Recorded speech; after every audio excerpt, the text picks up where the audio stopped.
Huwag kang magtitipid sa pagkain. Magtipid ka na sa lahat ng bagay, huwag lang sa pagkain. Bakit? Kasi ang pagkain lang ang magbibigay ng lakas sa iyo. Minsan na nakakatawa sa iba, ang pagkain ang inuuna nilang tinitipid. Bakit?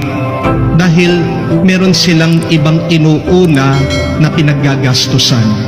Luho, bisyo, lakwatsa, para meron lang maipakita sa Facebook, para merong ipagmalaki sa mga kapitbahay at kaibigan.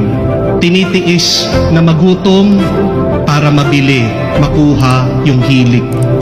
Pero umpisa lang na makikita mong masaya sila. Pagkatapos nilang magmayabang, miserable yung mga yan. Mas masaya ang mga taong busog kahit na walang pera. Amen?